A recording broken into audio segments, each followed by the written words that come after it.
මේ තියෙන්නේ ඇමරිකාවේ සාමාන්‍ය පාරක්. මේ නේබර්හුඩ් පාරක්. මේ බලන්න කොච්චර වයිඩ්ද කියලා මේ පාර. මේ තමයි මෙහි ලංකාව වගේ පාරවල් පොඩි නෑ. මේ රට ලොකු හින්දා ලෑන්ඩ් එක තියෙන හින්දා ලොකුවට පාරවල් ලොකුයි. ඉතින් මේ ලංකාවේ සාමාන්‍ය පාරකට වඩා පළලයි මේ පාර. ඔයාලට පේනවද දන්නේ? කොහොම තමයි මෙහි හැටි. ඒ ලෑන්ඩ් එක ලොකු නිසා. ඉතින්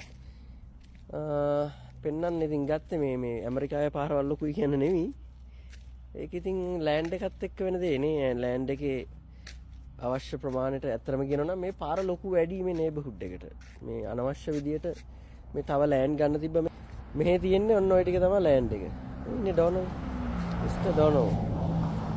මේ ගෙවල් ගොඩාක් මේ ලංකාව වගේ පාරට අල්ලලා තමයි තියෙන්නේ. ඉතින් මේ බලන්න මේ තව ටිකක් පාර පොඩ්ඩක් තව අරගෙන මේව කරා නම් මේ ට්‍රක් කාර් එහෙම යනවා. ඉතින් මෙහෙ එහෙම ගියත් ඇත්තටම මේ පාරවල් මේ අනවශ්‍ය විදිහට ලොකු වැඩි කියලා තමයි මට හිතෙන්නේ. ඊට වඩා හොඳයි මේ ගෙවල් වලට වෙන විදිහට ලෑන්ඩ් එක තව තිබ්බනම්. නමුත් ඉතින් එහෙම නෑ නේද? එක එක්කිනාට ඕන විදිහට තමයි දේවල් වෙන්නේ. මේ බිල්ඩර්ස්ලාට ඕන විදිහට මෙහෙ. ඔහොම තමයි මෙහෙ කතන්දරේ. මම පෙන්වන්න ඔයාලට ගත්තේ මේ ජය වේවා. එහෙනම් ඇමරිකාවේ තව විස්තර එන්නම් පොඩ පොඩ ඔහොම.